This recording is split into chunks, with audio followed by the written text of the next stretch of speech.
Welcome, everyone. We wish you a happy, healthy 2026. We're shooting for about a 60-minute webinar today. This is going to be an overview of individual and business tax filing issues. We're going to do our best to separate the individual from the business. Individual is going to be first. It's pretty chunky. And then once we start talking about business interests, you're free to jump off if it doesn't pertain to you.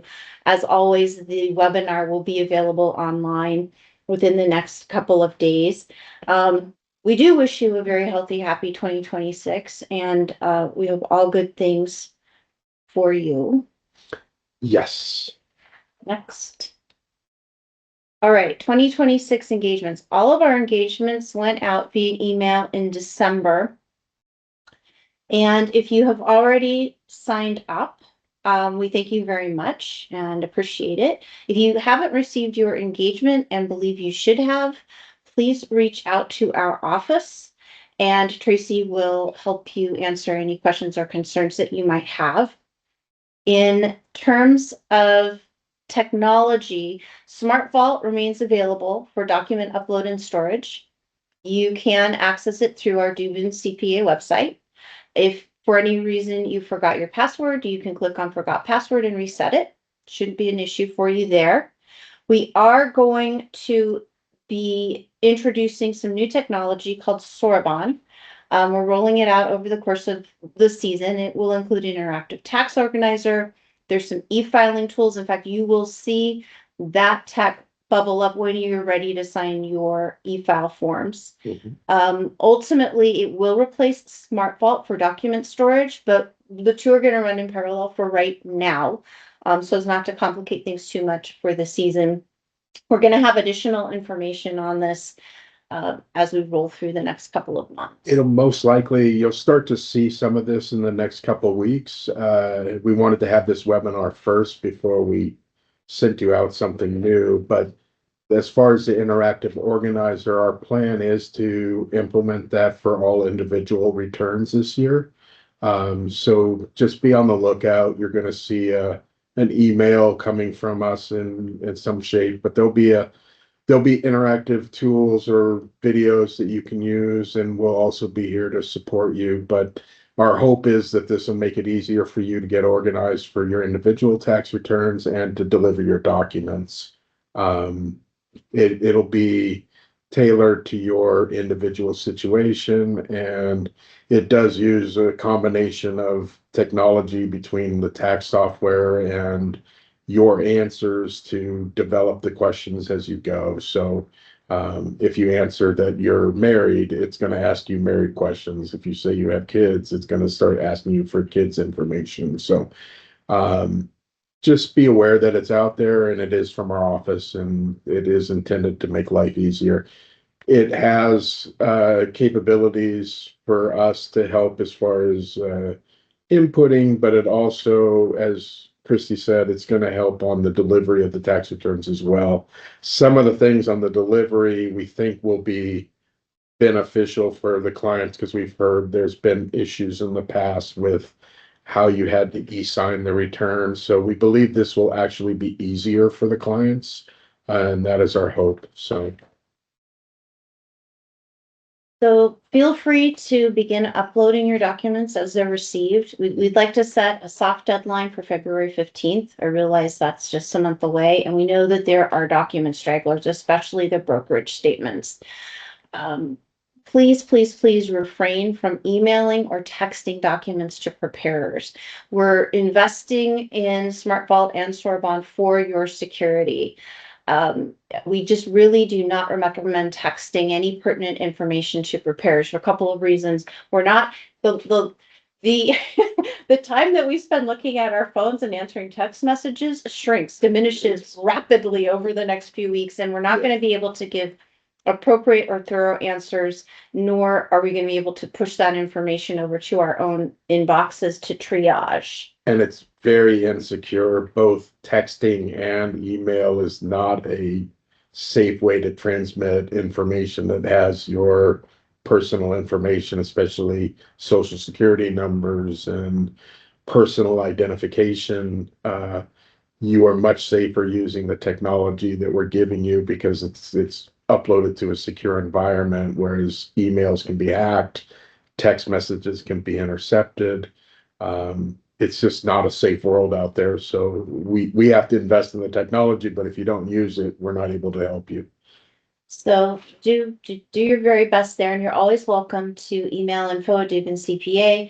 Tracy gets those emails. She'll triage all the information and engage us right away if there's something that's pressing. If you are an engaged client, extensions will be filed for incomplete returns, regardless, across the board. If we're missing one number, you're going on extension. All the businesses go on extension the first week of March.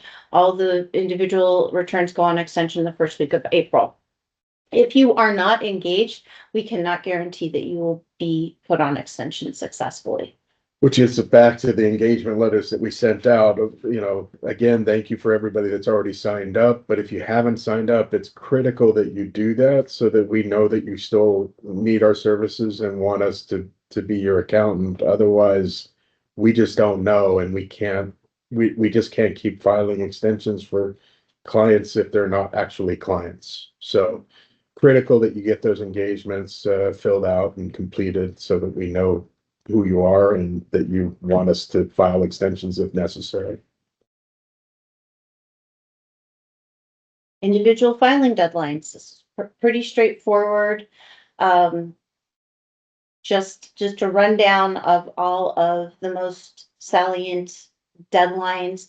You require minimum distributions. If you kicked that down the road, if you turned 73 in 2025, you do need to take that first RMD by April 1st of this year, and you will need to take another one before December 31st. Everything else is thus far, knock on wood, just going to go like it normally does during a normal filing season. Which we haven't had in many years. Fingers crossed. I mean, 4/15 is tax day. All of your Roth, HSA, IRA contributions, traditional IRA contributions need to be submitted by then.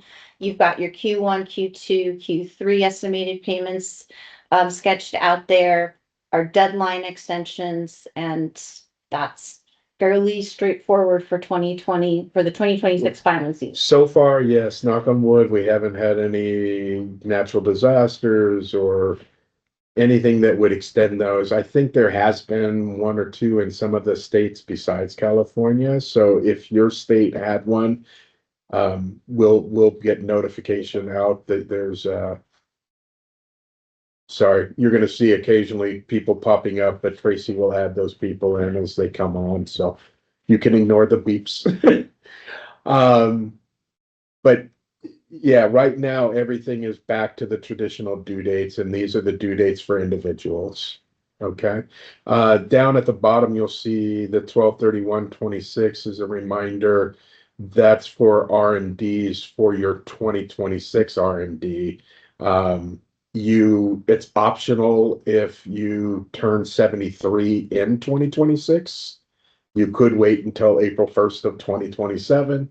But if you turn 73 prior to 2026, you're required to take your distribution for 26 by December 30th. And that's something we should talk about too as we wrap up the return, because if we have to weigh any strategies with that in terms of finishing traditional work, or if we've got a nice big capital gain you're looking at, or just you do have the opportunity to spread that out a little bit if it makes sense. And we're going to talk about a couple planning tips when we get into this a little bit later. We listed out here the 2025 tax brackets. They have been adjusted for inflation in most cases. You will notice, or we noticed, that there's a little bit of a marriage penalty for married filing joint returns once you get into the highest tax bracket. You'll notice that basically for the lower tax brackets, it's for married couples, it's twice the amount for a single one. But when you get to the upper tax brackets, it's not quite twice. It is twice all the way up to 35, but when you get to the upper limit of the 35% tax bracket, it's not quite twice what it is at single. and it's definitely not twice at the 37% level. So I guess the government is they're looking for ways to fund some of the other programs that they put in here. So high income individuals, as usual, are going to bear a brunt of the tax impact here. We got the heads of household here. We didn't list out married filing separate, but essentially married filing separate is going to be half of this married filing joint. We've got the standard deductions. We've listed out what it was prior. So this is prior to the OBBBA bill. This was as of the OBBBA, which was the new tax law that was signed middle of this year with Trump's tax bill. And then we've got projected what it is currently based on that bill, what it's supposed to go to in 2026. So you'll notice that it is going up. It was 30,000. Now it's going up to 31,500 for 25.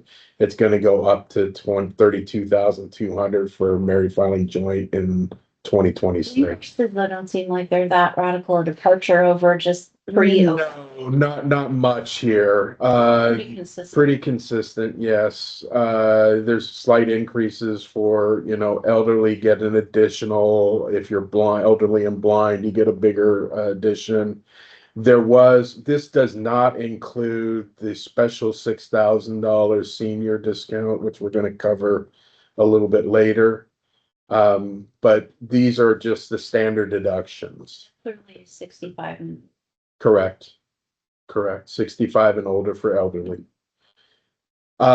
There's an additional, if you're over 65 for 2025 to 2028. So this is a limited time deal right now.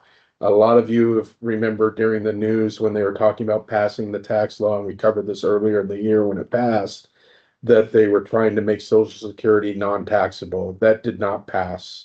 Social Security income is still taxable to the IRS or for federal tax purposes. It's not taxable for California, but it never was taxable for California. The Social Security workaround that they came up with was for the next 4 years, 25, 26, 27, 28 filing years, if you're over 65 and you make under these dollar amounts in your total income, you get to deduct an extra $6,000 per person. So if you're married filing joint and both people are over 65, you get to deduct 12,000. If you're single or only one of you are over 65, you get to deduct 6,000. They penalize if you file married filing separate, so they won't let you play games as far as, oh, well, if we are filed separate, we'd be under this dollar threshold. If you file married filing separate, you're not eligible for the $6,000. But if you're married filing joint or single or head of household, you're over 65 and your income is below these limits, you're going to be able to deduct an extra amount off of your taxable income. So for a lot of seniors where Social Security was sort of taxable and don't have a lot of other income that they're generating, they will basically get free Social Security. But for those individuals that have high RMDs or have other taxable income, this is likely not to have a big impact on your tax return. I wanted to cover, along with this, some of the other items that are out there, and this is just making sure that you take advantage or remember you have the ability to contribute to IRAs, or if you have employer plans through your employment, or you run your own business and you have a 401k or 403b plan, there is opportunities for you to defer your taxable income by putting more money into retirement. But there's dates that have to be met, and there's dollar limits that are put in place. For 2025, the current, if you're up to age 50 for an IRA, you can put up to $7,000 into an IRA. We covered that earlier. You have to make that contribution before April 15th this year to count for the 25 tax year. If you're over 50, you can put up to $8,000. Before you make those contributions, make sure you reach out to us or check, because if you also, well, that you're eligible, because if you're also participating in an employment plan, like a 401k, there's limits to how much you can contribute. And of course, the Roth has an income threshold. Correct. So you can't automatically, so these dollar limits here are for traditional IRAs and for Roth IRAs. You can't do 7,000 to each. You can only do a combined 7,000 to both. And there's certain limitations for the Roth. If you make too much money, you're not allowed to contribute to a Roth, so you have to do a traditional. So I would just, you need to be aware of the due date, the April 15th. If you want to do it and you have questions, you should reach out to us now so we can make sure you're aware of the parameters. 401k, it's too late to contribute as an employee for 401k. So even if you work for somebody, they have a 401k and now you want to contribute, unfortunately, you needed to contribute to your employment 401k before the end of the year. However, this is a great time to think about for 2026. So if you're at an employment, your employer offers a 401k and you're not taking advantage of it, you really should. Especially if they match. Yeah, definitely if they match, because you're leaving money on the table if you don't take advantage of that. So you're usually had to make your choices in November, December when they had open enrollment. But even if you didn't do your open enrollment yet, or you completed open enrollment and you didn't take advantage of it, usually for the 401k plans, you can adjust that. So be aware that if you have the opportunity to, and you are in a financial position where you can afford to put money into retirement, you would most likely benefit from taking advantage of that. They have opened up the options within 401k plans to now offer Roth options. So there's things to consider, but you should definitely be looking into that. And if you haven't, please reach out or check with your HR department. For our small businesses, we'll touch on it again when we get to the business side. There are some extended due dates. If you haven't started a 401k plan, we may be able to do it for this year, even to apply some of it back to 25. There's some limitations there, but you do have some extended due dates on the business side, not for employees, but for the business side. The other thing that comes in here is HSAs. This is another way that employees can defer pre-tax dollars through setting up a health savings account. If your employer offers these type of insurance plans, a health savings account is another great way to defer taxable income and set up a bank of money that can be used either for current medical expenses or for future medical expenses. So a nice little trick if you are hovering around that AGI limitation for Roth, if you contribute a certain amount sometimes to the HSA, it'll bring you down. Yes, And then you can then contribute to the Roth correct. because it's an Correct. adjustment right off the Yes. top above the And we're gonna get into this thing where some of these current tax bills are looking at your adjusted gross income as to whether you qualify for some of these special deductions and other things. These are ways that you can sort of manage your taxable income or your AGI. They could pay for They themselves. could. So just keep these things in mind. Obviously, if you don't have disposable income, you can't maybe do the maximum. But if you do, and you're putting this type of money into a regular taxable savings account, you're probably better off to defer it and put it into retirement. There's a lot of things to consider, so by all means, tap into us as a resource. SEP IRAs are similar to the 401ks. There's extended due dates for SEP IRA contributions. So SEP IRAs are for small employers. And the due date for making these contributions to count for the prior tax year is the due date of the tax return. So if you have if you're self-employed, you can contribute this all the way up to the due date of your return, including extensions. So for an S corp or partnership, it could be up to September 15th. For a sole proprietor, it could be up to October 15th of this year. We wanted to hit on this regarding the RMD qualified charitable donations. This is a way for you to use your qualified use your R&D requirement as a way to make qualified charitable contributions and get around the itemized deduction limitation for charities. But it also is a way for income for individuals, high net worth individuals that are having to take R&Ds because the government is forcing them to take money out of their retirement accounts. Um, this is a way, if they are charitably of that mindset to give money to charity, this is a way for them to meet their RMD requirement, but also take advantage of a charitable donation. So what you can do is you can contact your brokerage firm and say that I want to do a qualified charitable donation, and you can direct them to make your R&D deduction directly to a qualified charity. So it never actually goes to you, it goes straight to the charity. It meets the requirement for taking the R&D, but it's never counted as taxable income on your tax return.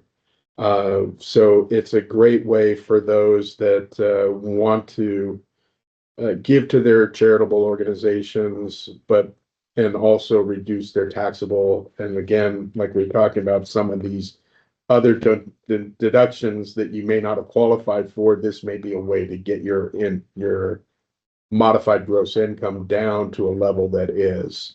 There are limitations. You can only do it up to $100,000 if you're single, 200,000 if you're married filing joint.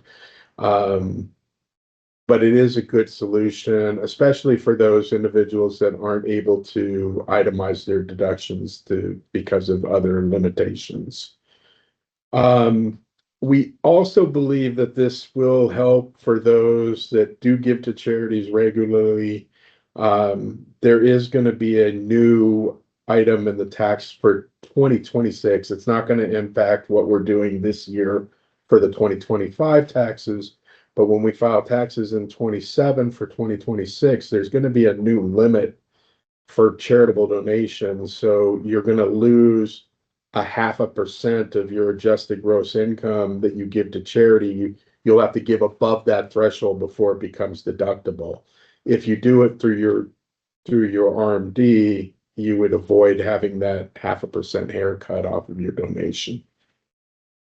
The other thing on the bottom of this list doesn't really have to do with RMD qualified charitable donations, but another item that for our high net worth individuals that they should be considering, if you regularly give to charity, $5,000, $10,000 a year, but you're not able to currently take advantage of the itemized deduction because the standard deduction is so high now, and you don't have that much other itemized deductions to take advantage of, you may want to consider opening up a donor advisory fund with your brokerage firm.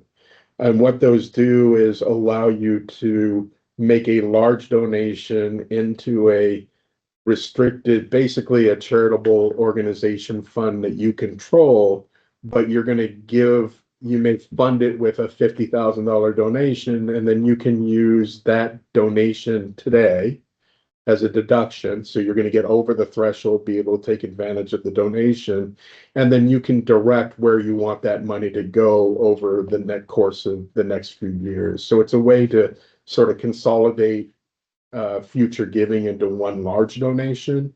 Take advantage of it today, but you're not under the gun to figure out what worthwhile charity I want to give to, or you're not giving your charity a huge lump sum now, and then they're going to want it next year, next year, next year. You'll be able to figure out when you want to make those gifts in the future.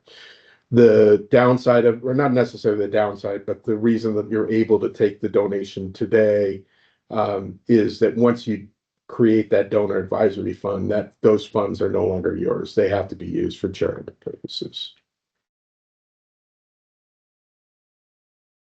No real big changes here on the deductions, especially for 2025. We're still limited as far as mortgage interest deductions. So you're only able to, for federal tax purposes, take mortgage interest up to the first $750,000 worth of principal. HELOC interest is no longer deductible, with an exception. If you borrowed money from a HELOC to do improvements to your home, like remodeling, home additions, betterments, that's still considered acquisition mortgage interest, even though it's not your primary mortgage. That interest is still deductible. You just have to be able to trace the funds of that principal, but it's still going to be lumped into that $750,000 limitation. So if you had a $600,000 mortgage and you took out a $150,000 HELOC, you should be able to deduct 100% of your interest. But if you have $1 million or a $900,000 mortgage and a $100,000 HELOC, you're only going to, and it's all been used for either purchase or home improvements, you're only going to be able to take 75% of the interest, essentially, that 750,000 of the debt. We haven't been able to take mortgage interest premiums as a deduction for several years now, back to, I think, 2017. It was a while ago. It got written out of the law same time that they took HELOC interest away. They've added mortgage interest premiums back to being deductible as essentially an additional interest.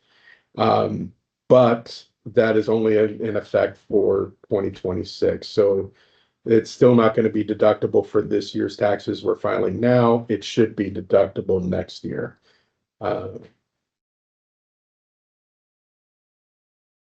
Deductions for SALT. This is probably the one that I think is going to have the biggest impact for a lot of clients this year. Most of you are aware that you've been limited as to the amount of deduction you can get for state and local property taxes. It's been capped for $10,000 for federal tax purposes since 2017. They've increased that this year.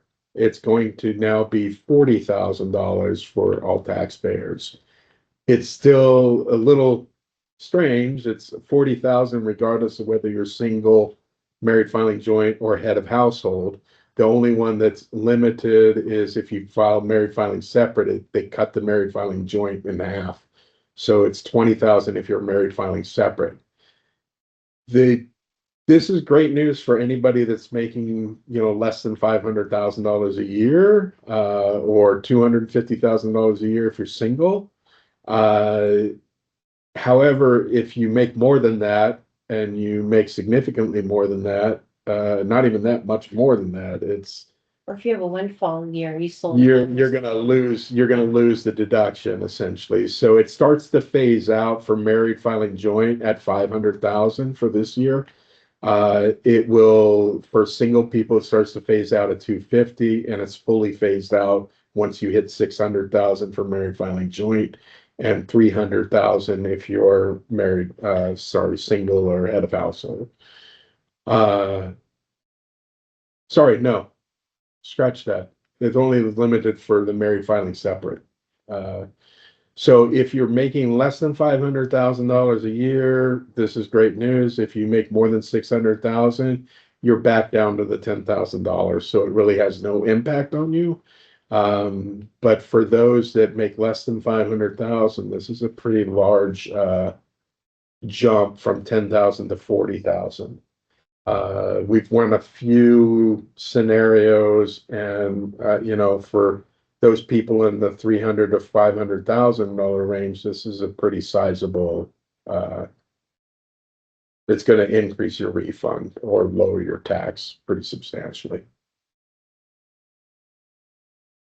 Charitable contributions for 2025. If you don't itemize your deductions, you are going to be allowed to take $1,000 above the line deduction for donations. However, those donations have to be in the form of money, not in the form of goods. If you're a non-itemizer subject to the standard deduction and you still give away, $1,000 to the American Heart Association or the Cancer Society, you'll be able to now take $1,000 reduction in your taxable income, so it'll help. If you're itemizing your charitable donations, you take one or the other. You don't take both. So if we're itemizing, you're just going to throw the $1,000 into your charitable donations there. They did make with this last law change, you were limited to the amount of donations that you could take in any one year, to basically 60% of your adjusted gross income. That's was an increase over what historically was about 50%. They made the 60% permanent in this current tax law change. So that's just a note there that you can give away up to 60% of your adjusted gross income and it would be fully tax deductible. And the other thing to clarify too is that every dollar of deductible cash charitable does not equal $1 less in tax. That's It's correct. about 30.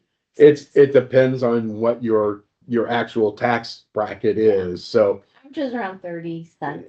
for most people that Per are dollar. doing it, yes. Around. For, but it could be if you're in a 10% tax bracket, it's 10 cents. Yeah. So yes, I think there's a common misconception that I'd rather pay some charity so I don't have to pay tax. It doesn't quite work out that way. You have to The really ramp up those. The charitable donation essentially is, the government will subsidize it, but they're not gonna pay for it. Which is another, it's dollar for dollar when you do when you contribute via your RMD. It is, Dollar for dollar. well, it's still only reducing That doesn't hit your tax return though. it doesn't hit your tax return, but it's still only reducing your tax on that dollar for dollar. So But that isn't hitting. it's not hitting your Right? income, so it doesn't show up at all, reducing it, but it's still only reducing your taxable income by the amount that you've given away. Right, So, but still, let's. yeah, it nets out. It could be a little bit of a better deal. Yeah. The bigger bang there is that it just doesn't count towards your adjusted gross income at all. So it means that if you're giving away from other places, you can give away more. Yeah. We listed again here for 2026 that they are implementing a floor for charitable donations if you do itemize. So the first 0.5% that you give away of your adjusted gross income is no longer going to be tax deductible. It's not going to be included in, they're going to limit your itemized deduction by that amount. There's a little example there that basically says, if your AGI is $95,000, 0.5% of $95,000 is $475, meaning that the first $475 that Jack gave away, not deductible. If he gives away 1,000, he gets to deduct 525. And then you still have to get over the standard deduction. Correct. This is new for this year. You are now able to deduct car loan interest in some instances. It sounds better than it is for most people, because of the income limitations and because of the limits on what qualifies as car loan interest. So a lot of the news stories sort of skip over the details and say, oh, you can now deduct car interest.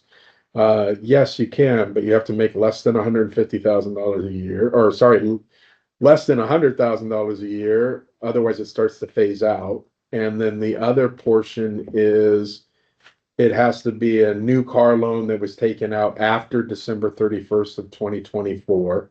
It can only count towards a new car purchase. It has to be manufactured here in the United States. So there are limitations. So you're not going to be able, bottom line is, you can't just bring your interest statement to us and say, okay, we're going to deduct this much for car interest. There's a lot of little hurdles that we're going to have to get over. And even if we get over all the hurdles, you still have to meet the income limitations. So unfortunately for most of our clients, you all make more than $150,000 a year, or in most cases, in which case it's non-deductible. So you're talking about, so this might come in handy for the college kid who's starting out, has their first job. It may be more important to your children than to you as individuals, but it is there if you are in one of these places, or because of other things that we're working on with you, we're able to keep your AGI below this threshold. This might be an interesting play, but for a lot of people, because of the income, it may be more important for, like Christy said, for helping your children or other people that you may work with that are making less than this amount. The deductions, so this comes back to, you got to go back almost a decade now, the 2017 tax code, which is the most drastic tax code changes before this last one. They eliminated the 2% miscellaneous itemized deduction, and in there was advisory fees, investment advisory fees, tax prep fees, unreimbursed employee expenses, which was big for a lot of our individuals that used to deduct, unreimbursed employee expenses. That section of the tax code was basically removed. There's no place to deduct it anymore on the federal tax return. It's still used and available for California. And for a lot of other states that don't conform to the federal government, but it's not available for the feds. And unfortunately, the state tax rates are a lot lower than the feds, so it's not as beneficial. Sorry. With this last tax law change, this became permanent. So there is not going to be any more 2% miscellaneous itemized deduction. It's not coming back unless there's another tax law change. However, part of the unreimbursed employee expenses included educators. There was a special above the line deductions for like teachers and educators where they were allowed to deduct. Recently, it went up to $300, and it's going to be $300 for 22 through 25. So this is the last tax season that went up to 300. But that's an above the line and was limited to 300. Anything above that $300 would have gone to the 2% miscellaneous itemized deductions. They have basically removed educators from that classification. They're going to add a new line item for educators. They'll be able to deduct any unreimbursed expenses. So this is great news for educators. And it includes PE, health instruction. You'll be able to actually deduct your expenses. It's not going to be subject to the 2% miscellaneous itemized deduction rule, which means there will be a space for us to list it as part of your itemized deductions. So if you are itemizing and you are an educator, you should start tracking your expenses for 2026. The $300 above the line is going to revert back to $250, but you're now going to be able to itemize and take that as an itemized deduction. So something to keep in mind for this year. Start saving your receipts again if you're an Or just educator. dedicate a card. Yeah. Dedicate a card. Mhm. Because the educators that I know, they spend thousands of dollars. They do. I mean, the classrooms don't. Exclusive of updating a computer, et cetera. Yeah. So Yeah, that's a great idea. Just get a mhm. dedicated credit card and use that for all of your school related expenses. This is new for this year. It could have some big impact for, again, certain people. Unfortunately, because of the income limitations, again, may not be quite as lucrative as it made it sound in the news, but it has got a bigger phase out period than some of the other ones we covered earlier. So if you're married filing joint, your AGI is between 300. If it's lower than 300,000 and you have a job that pays tips, the tips will be no longer taxable. You're going to get a special deduction up to $25,000 of tax-free income, which could be substantial for some people. This again will have a big impact for some of your children and people that work in industries where there are tips that get reported on their W-2. They won't have to pay tax on those tips anymore for federal income taxes. There will be a special box on the W-2. It's unclear as to whether those W-2s for 25 are going to have the updates. So it may be a manual adjustment for this current tax season. So we may be asking you questions if we see an industry where there is typically tips. If you add tip income, that we need to. Well, if you've got a W-2, you typically have that box Social Security. You should have for the Social Security tips. That's the workaround. Yeah. That's called out. So that's not.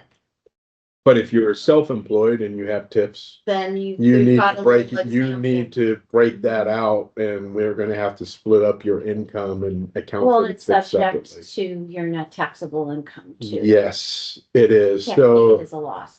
can't take it as a loss, but you could, if you have profit and you did get tip income, we may be able to reduce your profit by the amount of We tips. just need to be able to substantiate that. Yes. So again, record keeping is key, as it is always for a lot of this. But if you're in an industry where it typically receives tips, we may have some additional things to talk about when we're doing your tax return this year. And again, it's going to be subject to income limitations, so it's not a free for all, but there is going to be some potential tax savings for you. Unfortunately, we can't all of a sudden say that we're now in an industry that does accept tips. The government's already writing a bunch of rules around, no, lawyers don't qualify, accountants don't qualify, architects don't qualify, doctors don't qualify. So, this is still has to be an industry that is historically received tips. So you're thinking service industries like restaurants, hair stylists, Dog groomers. But Yes. and then the reality is the majority of people who get cash tips aren't picking those. That's the other Anyway, challenge. that's where you're gonna see. That's where the record keeping is gonna become a bit of a challenge. Overtime is gonna be similar to the tips. Again, this one, they're supposed to be creating a new item on the W-2. I don't know that it's gonna be there for this year, and as far as we can think of, there's nothing that would easily be seen on the W-2. Yeah. So if you received overtime wages or overtime income in 2025, you're going to want to bring a copy of your final pay stub, because on your pay stub, they do historically, If they're using. if they're using a payroll, yeah, Payroll services, it should break. it down. should be on your check But stub. there's more math to do. Yeah, more math for us, but at least you might have some info that would help us for, potentially saving you some money. So add to your list of items that you want to bring with you for this tax season. If you did receive overtime income, you're going to want to try to help us substantiate how much you received in overtime. Because if you fall below these income thresholds, there's a chance we may be able to exclude up to $12,500. But it's definitely a math problem for this year. Credits, child and other dependents have increased a little bit. They've gone up to 2,200 for 2025, and they've increased the refundable portion of that 2,200 to $1,700. The difference between the refundable and the 2,200 means that you have to actually have tax liability to take the full advantage of the 2,200. Otherwise, that's the difference. You can't refund what if you don't have more than $1,700. If your children or your dependents are over 17 years of age, they don't qualify for this credit any longer. They're going to fall down to this $500 non-refundable credit. This $500 non-refundable credit not only qualifies for children that are dependents, but it could be if you're taking care of a relative or a parent. Those are where you get the $500. It's a tax credit, but it's not a refundable credit. This these things start to phase out again if your AGI gets over these dollar limits. So if you get over these 400,000, if you're married filing joint, 200,000 for all the other taxpayers, your 2,200 is going to get limited.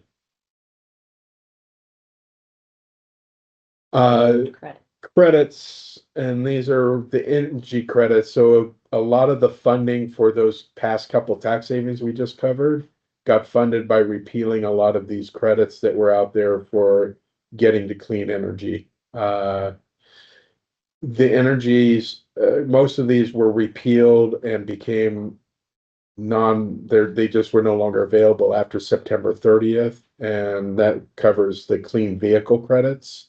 So EV credits went away as of September 30th. If you bought an electronic vehicle after September 30th, there's no credit.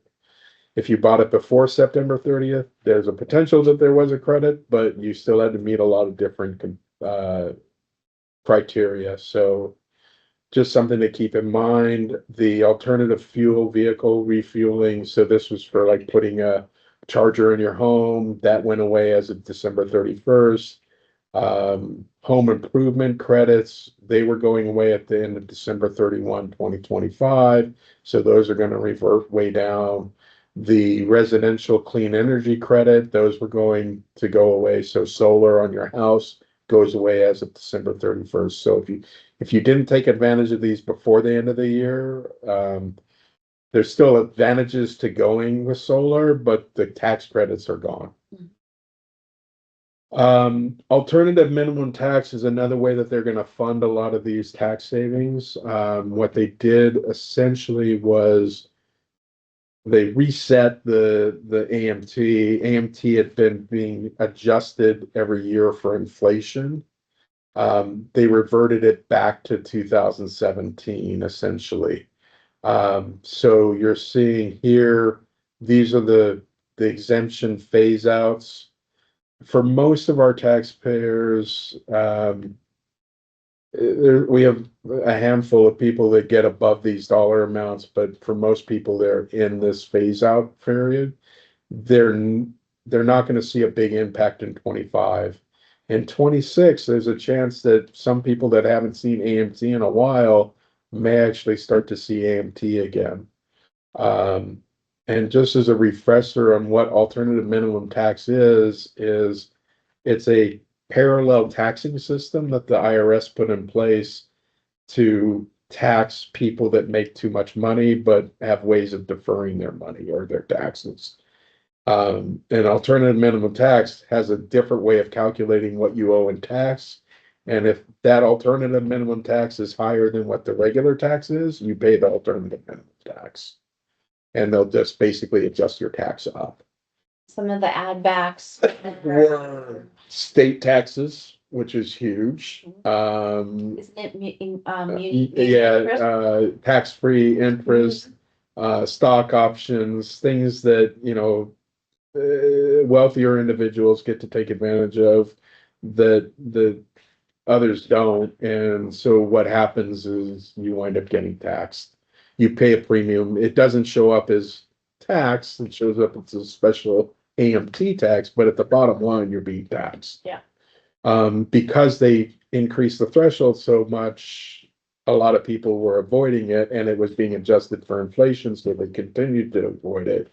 But now they're rolling it back, so you're going to probably trap a few people. So something not really to be concerned too much about this year, but in 2026, it could become an issue. Yeah, so that's something to be thoughtful about as we move through the year and Yeah. into the summer months. If there's a home sale that's pending, or Mhm. you're going to shake up your It's portfolio. especially for people also where they're working for startups or other things where they're getting stock options or things like that. Because if you exercise, options can be one of the triggers for AMT. Because you could have phantom option income that doesn't count for taxable income, but it would count as AMT taxable income. So something to be mindful of in 26. Some estate and gift tax updates. There was talk at some point that the estate exclusion may be dropping back down substantially or changed substantially, and that did not happen. The 2025 went up to 13.99 million, which means that if you died before the end of 2025, your estate would have to have been greater than 13.99 million before you owe any estate tax. For 2026, it's been bumped to 15 million. We put an asterisk here that's not, so that means that if you're if you're a married couple, your combined estate could be $30 million. And there's not a whole lot of people that get above the 30 million, although there's more than you would think. That is true today, and it's true for this current tax law. We still cautioning people that if you have relatives that have passed away or spouse that passed away, it may still be worthwhile to file the 706 estate tax return. even though you don't owe any income tax or estate tax on your estate, you may want to preserve the amount that your spouse wasn't able to use up to this higher amount. Uh, it may protect you in the future if Congress decides to lower that exclusion. Let's say they decide 10 years from now to lower it to $5 million.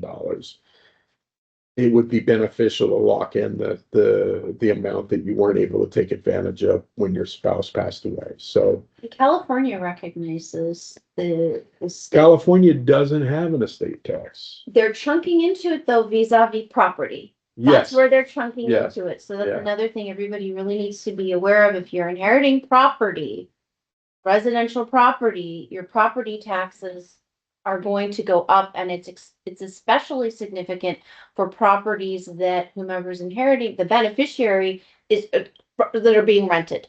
So those are actually going. and there's some things that you can be doing now to potentially preserve some of those or to lock in some of that. So if you are in a situation where you've got some rental properties or other things and you don't have an estate plan in place, you should definitely reach out. We should be talking about it or putting you in touch with an estate attorney, so that we can figure out ways to limit the Shield that. impact, yeah, as much as possible. But yes, you no longer get to inherit property and keep your parents' estate tax, even if you move into their property. It's a limited exclusion, $1,000,000. yeah, which in most of the country is huge, but for California, that won't even protect your house and for most homes today. So, definitely worth paying attention to. All right, guys, I think we covered and we're running a little bit behind. The business updates will be relatively short, but we're going to ask our business clients to hang with us a little bit longer. If you're an individual and you want to jump off now, feel free. We're going to dive into sort of the business deadlines and some updates there. With the business filing deadlines, we've got a slide in here. We will be sending the slides out. The big things that I want to hit on here are the first few. If you're in California and you have a business in California and you have at least one employee, that could just be yourself. You are still required to file or register with the Cal Savers program. It's a program that the state of California has mandated. And they require all employers to have a retirement plan. If they don't have a retirement plan, you must participate in the Cal Savers program. Which your employees don't have to participate in, but they have to be given an option to opt in. If they opt in. Well, they're the only ones that can Yeah. opt out. Yeah. Right? Yeah. The employer can't opt them And if out. they do not respond to the email, they're automatically opted in. Correct. And that goes up, I think goes up to as high as 8% over the next, I think it increases 1% a year. Something. It's a mandatory, basically savings for them into a retirement account. It's not necessarily a bad program. I'm not a huge fan of it. I think that there's better programs for the employer and the employees available. If the employer doesn't have a retirement plan, they should seriously consider implementing one. But if they don't want to, or they'd rather just let the state manage it for them, then you have to do the Cal Savers program. The problem here, though, is even if you have a retirement plan, you still have to register with the state and tell them you have a retirement plan. And if you don't, theoretically, they can start penalizing you for not registering. So if you did not register for Cal Savers, or you're not sure if you register for Cal Savers, you might want to reach out or check. I can get you the link to the website and you can just double check. But it is something that, because the deadline for even a one employee employer was this year, they're going to start enforcing it. And there is penalties if you fail to register. And I think it's like the first offense is $250 per employee. Yeah, It's not cheap. And they will continue to penalize you until you register. So you need to jump on it. We've been registering a lot of the ones that we work with closely for payroll purposes. It's not difficult to register. I had to register myself and say I'm exempt, but You need to take care of that. The other is that 1099s are due by the end of this month. If you're doing them on your own, great. If you need help doing them, you should be reaching out to us. If you haven't reached out to us, and we have done them in the past, we sent out emails to all of you. You need to respond to those emails and get us the information, and hopefully before the end of next week, so we have time to actually turn it around and get everything filed for you. The other thing to keep in mind is if you have a business, I'm highlighting LA City here just because we have a lot of clients in the LA City area, and LA City is a very aggressive taxing authority. But even if you're not in LA City, we strongly recommend that you check your local city business ordinances and see if there's any sort of business filings. They're usually around this time of year. Um, and you need to make sure that you do that so that you don't get penalized. A lot of times the fees are nominal, but if you don't do it, there's penalties and higher fees. Our LA City businesses, the due date is March 2nd this year. It's usually the end of February, but the end of February falls on a Sunday this year. Other filing deadlines are March 17th, again, extended for just because it falls on a weekend, and normally March 15th, and that covers your LLC fees, the partnership and 1120S corporations. The April 15th is for calendar year corporations. Oh, I forgot to add that. That's all Well, right. no, right. If you're not These a are all- calendar, Yeah, this is calendar year. yeah, Yes. if you're not a calendar year corporation, it's 4.5 months, or the 15th day of the fourth month that it's due. For nonprofits, we have a couple nonprofits. The nonprofit due date is May 15th, can be extended to November 15th. All the extensions for these are essentially 6-month extensions. So if you file an extension, you can. A big due date reminder is this June 15th. The California pass-through entity tax credit is still available for pass-throughs. It is imperative, though, that you make this payment by June 15th. The last couple of years, we have the extended due dates. We don't this year, so if you want to participate in the program, you need to make your payment by June 15th. They did make a change to the pass-through entity tax credit that will allow you to make a late payment election, but you're going to lose a portion of your credit if you do that. 12%. Yeah, so it would still be more beneficial for you to meet this due date. So make sure that you put that on your calendars. We're going to send reminders, but it's one of those, if you don't make it, you're sort of penalized for not. Cal Savers, we touched on this already, so I'm not going to go into that in detail. This is just the payment deadlines for due And dates. most of coordinate with the initial filing. Correct. And then you've got your quarterlies. Correct.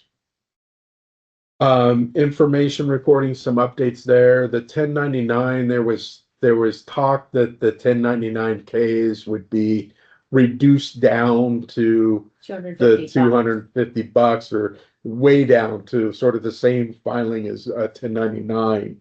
That did not pass. It's still now at greater than $20,000 or 200 separate transactions. Yeah. So the 1099K is really not going to impact a lot of people yet. And this is now, I don't think they're going to go back down to the lower amount. The other thing is the $600, which is the current threshold for filing a 1099 for 2026, that's going up to 2,000. That unfortunately doesn't change the fact for the ones that we have to file now, because that's under the old 25 rules, which is 600. The important thing to remember, I guess, on 1099s is that you only need to include your payments made by check or cash, because all the things that are paid through Venmo, PayPal, credit card, you don't need to report that. These guys are reporting it up here on 1099K. So you should not be including in your 1099s credit card payments, Venmo payments, PayPal payments. Big thing for businesses is that bonus depreciation is back in play and became permanent, at least under current tax law. for any assets purchased after January 19th, 2025, that had a useful life of greater than or less than 20 years. So for a lot of items, with some minors, the exceptions still come into play for like passenger automobiles and those type of things. But for most of your assets that you're buying for business purposes, you should be able to fully expense them in the current year as long as you purchase them after January 19th. If you purchased it before January 20th, um, even if you contracted to purchase it before January 20th, you're stuck with the old depreciation rules. There is a special election and you can elect out of bonus depreciation or even elect to keep the old bonus depreciation rules for this year. That may only come into play for some, I can only think of a few circumstances where it would make a sense. For most businesses, you're going to want to go ahead and take advantage of bonus depreciation. And always a caveat, this and also the section 179, California doesn't conform. So if you do have large capital outlays that you want to take advantage of out on the federal side, and then you're wondering why you owe so much in California tax, it's because California won't. Does not conform. Yeah, Yeah. They won't pick, they won't. And even their section 179 is greatly reduced. And that can be murder. Yeah, it That is. could be murder. And It's a big sometimes it chunk. makes more sense not to do this. Sometimes, yeah. Yeah, Although for depending. most time it, Yeah. it depends on where you're at, but and that's why you have the option to elect out if you want to. But for most people, bonus depreciation is very favorable for federal tax purposes. This is interesting. I left it in here. I know it doesn't apply to most of our clients, but there was part of the OBBA actually included in there that you can qualify production property will qualify for bonus depreciation. So bonus depreciation, if you remember, really only applied to assets with a useful life less than 20 years. So it didn't apply to most real property, which is depreciated over a 30 plus year time frame. Unless you have manufacturing property or basically property you're acquiring for active businesses, potentially you can deduct the full cost of that property as bonus depreciation. So this could be Pretty a valuable. pretty valuable piece. And what they're trying to do is encourage manufacturers to build in the United States. But if you happen to be in an industry that is a manufacturing and you were thinking about building your own manufacturing facility here in the US, this could be a very valuable tax savings. The section 199A is the qualified business income deduction, and this is what people have been taking advantage of for pass-through businesses, where you get to get a special deduction up to 20% of your taxable income is non-taxable for federal tax purposes on the pass-through portion. That was made permanent with this tax code. So that was due to sunset. It's not sunsetting.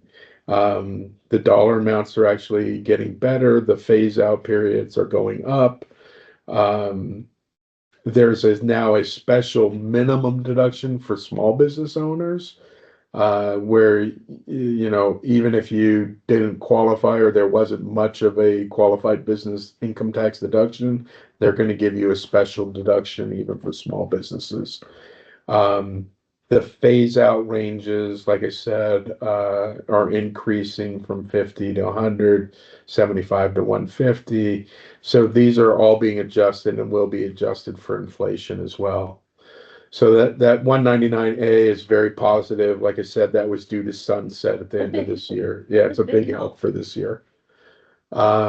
This is just a refresher on meals and entertainment. No real changes here. We just wanted to remind people that there are differences between what's deductible for federal and state. The Fed does not allow and still does not allow entertainment expenses anymore. It's still, you can make it a business expense, but it's not tax deductible. California will still allow 50%. Same for, like green fees, boating excursions, etc. Client meals in conjunction as entertainment, not purchased separately from the entertainment. 50% deductible. The client meals, 50%. That's the same for federal and state. Meals for employees while traveling, still 50%.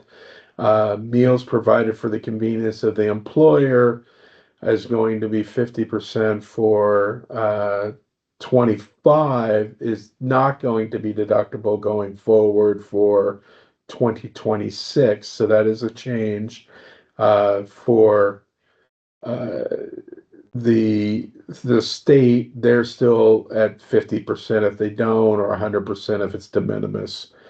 So this was, sort of the office snacks and those type of things. Technically, if it's just for the convenience, it's no longer deductible federal, it's deductible state for most cases. Holiday parties, company functions, if special events that are open to all employees or all employees and their families or clients, party type things, those are still 100% deductible, both federal and state. Energy credits, like we had on the individual side, a lot of those went away as of September 30th, and the others are going away as of December 31st. There was some additional extensions for building, so they had a little bit longer to install. This is a special one for commercial building deduction. That one got extended to June 30th, 26, but essentially most energy credits are going away or have gone away. The pass-through entity tax is still there. We still think that this is a very valuable tool for our pass-through entity tax clients. So if you have a partnership or an S corporation and you're not taking advantage of the PTE, you should be asking us why not. And we should continue to reinforce. There are reasons not to participate, but for most California residents and even other states have adopted these. They're a pretty powerful tool for businesses, Yeah, so you because should if take you have a advantage of it. successful business, you're throwing off net income that is in excess of that $40,000 salt. And you would be better off to have your business pay for it, and not have to pay Yeah. federal income tax on those state taxes. So definitely take advantage of this if you're not. Like I said, there was some changes, so we actually do have the opportunity for the 2026 tax year that we're going to file in 27. We have an opportunity to take advantage of it, even if you don't make the June 15th election payment. I still think it's in your best interest to make the June 15th. But It does give us some more, and it allows us to at least have the conversation with you, and if you didn't make it, we may still be able to help you some. All right, with that, that's it. We went over, I know, a little bit. I apologize. Hopefully you found some useful information. We look forward to meeting with you throughout the year, and if questions come up or if anything that we said sparked interest, please follow up with us and we will do our best to get back to you with a quick answer. It is going to start to get very busy here, not this month, but next month. So please get your engagement signed, get your documents in, and start scheduling your tax appointments because the calendars will fill up quickly. Okay. Thank you again. Have a great weekend, everybody.